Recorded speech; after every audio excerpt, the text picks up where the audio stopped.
Assalamualaikum warahmatullahi wabarakatuh. Kembali lagi di channel YouTube aku. Di sini saya akan mempresentasikan hasil project work yang networking. Ini presentasi yang terakhir. Di sini saya mengambil tema komunikasi data. Dan untuk kalian yang belum like, comment, and subscribe, langsung aja untuk tidak pelit-pelit tombolnya untuk menekan tombol like, komen, dan subscribe karena gratis ya. Dan untuk kalian komennya yang baik-baik dan insya Allah ada yang aminin, dan kita nggak pernah tahu doa yang mana yang akan dijabah. Oke, komen yang baik-baik. Nah, langsung aja, ini project work networking, saya mengambil komunikasi data. Jadi yang di networking ini nggak ada projectnya. Di sini kita cuma menjelaskan saja. Nah, ini project networking, langsung aja. Di sini saya akan mempresentasikan pengertian komunikasi data, tujuan komunikasi data, fungsi-fungsi komunikasi data, desain topologi, dan yang terakhir konfigurasi. Selanjutnya saya akan mempresentasikan pengertian komunikasi data dulu. Ini pengertian komunikasi data. Nah, komunikasi data adalah pertukaran data antara dua perangkat atau lebih melalui media transmisi, misalnya seperti kabel dan lain-lain. Untuk bisa terjadinya data komunikasi, perangkat harus saling berkomunikasi atau terhubung menjadi sebuah bagian dari sistem komunikasi yang terdiri atas kombinasi dari hardware, peralatan fisik atau keras, dan perangkat software atau program. Ini pengertian komunikasi data. Kita lanjut ke tujuan komunikasi data. Yang pertama di sini efisien pengiriman data dalam jumlah besar atau tanpa kesalahan dan ekonomis. Dan yang kedua, memungkinkan penggunaan sistem komputer dan peralatan pendukungnya dari jauh atau remote computer user. Dan yang ketiga, sistem komunikasi data memungkinkan orang dan bisnis yang mempunyai lokasi geografi berlainan dapat saling berkomunikasi. Dan yang keempat, mendukung manajemen dalam hal kontrol karena memungkinkan penggunaan sistem komputer secara terpusat maupun tersebar. Selanjutnya, memungkinkan kemungkinan pengelolaan data dan pengaturan data yang ada dalam berbagai macam sistem komputer. Selanjutnya, mengurangi waktu untuk pengolahan data. Dan selanjutnya, mendapat data langsung dari sumbernya atau memperoleh data bisnis selagi data tersebut dibuat secara online. Terakhir, mempercepat penyebaran informasi. Langsung kita beralih ke fungsi-fungsi komunikasi data. Yang pertama itu integrasi. Komunikasi data memiliki fungsi integrasi dengan fungsi penanganan informasi lainnya dalam suatu sistem. Selanjutnya, memilih kata yang tepat guna. Ketika kita akan melakukan pengiriman data, kita memilih kata-kata yang tepat guna untuk istilah yang digunakan agar sesuai dengan istilah kerja yang berorientasi pada pengguna. Selanjutnya, mengirimkan data secara konsisten. Komunikasi data memungkinkan transmisi data dilakukan secara konsisten karena dilakukan berdasarkan prosedur yang sama. Selanjutnya, meminimalisir beban memori serta tindakan pengguna. Prosedur komunikasi data atau transmisi data dirancang untuk meminimalisir beban memori pengguna. Selanjutnya, interupsi. memungkinkan pengguna untuk melakukan interupsi terhadap persiapan, ulasan, data atau disposisi pesan, dan kemudian melanjutkan salah satu tugas tersebut dari titik interupsi. Selanjutnya, mengarsipkan pesan secara fleksibel dalam aplikasi yang membutuhkan penanganan pesan secara umum. Pengguna disediakan kemampuan fleksibel untuk mengirimkan rancangan atau salinan pesan selama masa persiapan, pengiriman pesan, dan penerimaan pesan, serta mengatur berkas pesan tersebut. Selanjutnya, menyoroti pesan. Menyediakan kemampuan perangkat lunak untuk membubuhi keterangan data yang dikirimkan dengan penyorotan yang tepat untuk menekankan kondisi peringatan. Indikator prioritas atau informasi pesanan kedua atau data tentang data penting lainnya yang dapat mempengaruhi penanganan pesan. Nah, untuk fungsi-fungsinya ini saya dapatkan cuma ini aja. Mungkin kita beralih ke materi lagi. Fungsi-fungsi sudah, sekarang desain topologinya. Di sini yang pertama topologi ring. Topologi ring atau sering disebut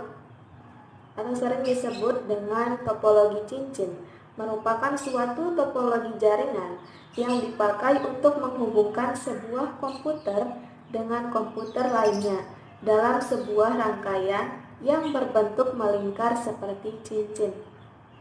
Jenis topologi jaringan ini umumnya hanya menggunakan LAN agar masing-masing komputer terkoneksi. Gambarnya seperti ini. Ini gambarnya. Dan selanjutnya topologi yang kedua, topologi bus. Topologi bus adalah topologi jaringan yang lebih sederhana. Pada umumnya, topologi jaringan ini dilakukan pada instalasi jaringan berbasis kabel koaksial. Topologi ini memakai kabel koaksial pada sepanjang node klien dan konektor. Jenis konektor yang digunakan adalah BNC, terminator, dan TBNC. Nah, gambarnya seperti ini. Selanjutnya, desain topologi lainnya. Ini ada topologi star. Yang untuk ketiga, topologi star. Topologi star atau disebut juga dengan topologi bintang adalah topologi jaringan berbentuk bintang, di mana pada umumnya memakai hub atau switch untuk koneksi antar klien. Topologi jaringan komputer ini paling sering digunakan saat ini karena memiliki banyak kelebihannya. Gambarnya seperti ini. Tuh kayak ada switch. Dan untuk topologi mesh. Topologi jaringan mesh atau jala adalah suatu topologi jaringan di mana setiap perangkat komputer saling terhubung secara langsung atau dedicated link.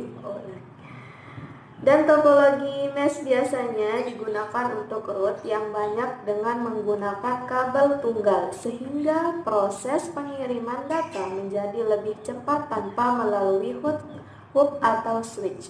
Gambarnya seperti ini.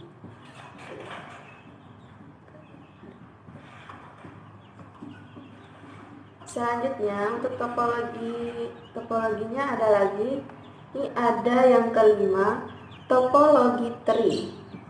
Topologi tree atau topologi pohon adalah hasil penggabungan dari topologi bus dan topologi star. Topologi jaringan berbentuk tree pada umumnya dipakai untuk interkoneksi antara hierarki dengan pusat yang berbeda-beda. Gambarnya seperti ini. Tuh. Dan yang keenam, topologi linear. Topologi linear atau sering disebut dengan topologi bus berurut atau topologi runtut. Topologi ini umumnya hanya memakai satu kabel utama sebagai konektor masing-masing titik sambungan pada setiap komputer. Gambarnya seperti ini. Dan yang ketujuh, topologi peer-to-peer. Topologi peer-to-peer adalah bentuk jaringan komputer yang sangat sederhana karena hanya menghubungkan dua komputer dengan menggunakan sebuah kabel.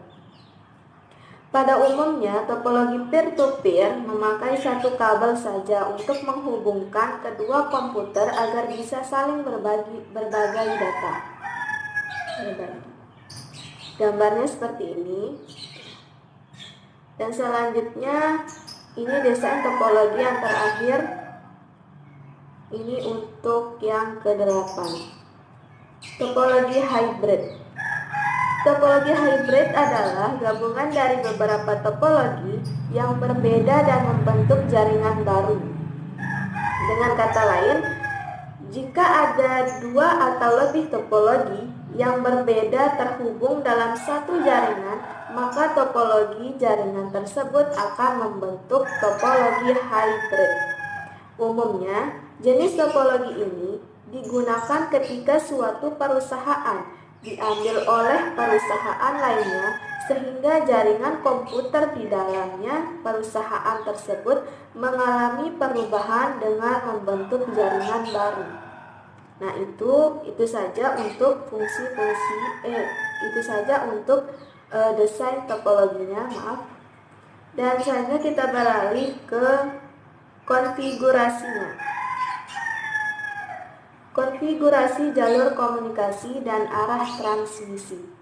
Konfigurasi jalur komunikasi yang menentukan cara menghubungkan piranti-piranti yang hendak berkomunikasi dapat dibedakan menjadi titik ke titik atau multi titik. Yang A pertama, titik ke titik atau point to point. Titik ke titik menghubungkan secara khusus dua buah piranti yang hendak berkomunikasi.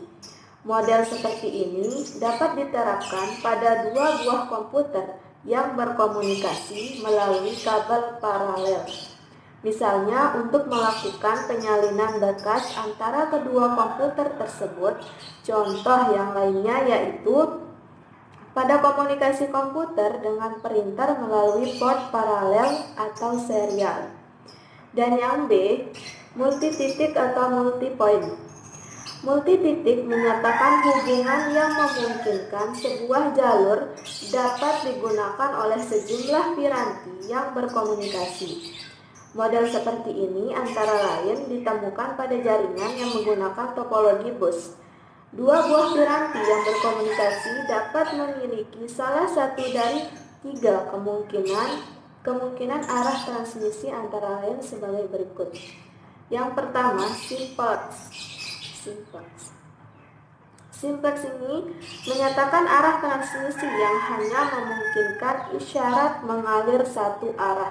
Contoh yang umum yaitu siaran televisi yang memancarkan isyarat dari stasiun televisi ke antena TV.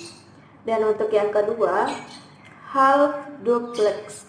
Half duplex menyatakan hubungan dua arah yang hanya dapat dilakukan secara bergantian. Arah transmisi seperti ini dapat dianalogikan dengan sebuah jalan darurat yang dapat dilalui kendaraan dari dua arah, tetapi tidak secara bersamaan. Dan untuk yang ketiga, ini yang terakhir, full duplex. Full duplex menyatakan hubungan dua arah yang dapat dilakukan secara bersamaan. Model seperti ini dapat dianalogikan dengan jalur dua arah. Telepon merupakan contoh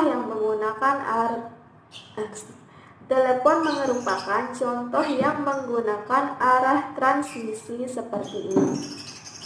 Dan ini sudah selesai. Dan sekian presentasi yang dapat saya sampaikan. Semoga bermanfaat, dan untuk kesalahan saya mohon maaf. Ini presentasi terakhir, dan semoga kalian suka, dan saya akhiri saja. Wassalamualaikum warahmatullahi wabarakatuh. Terima kasih.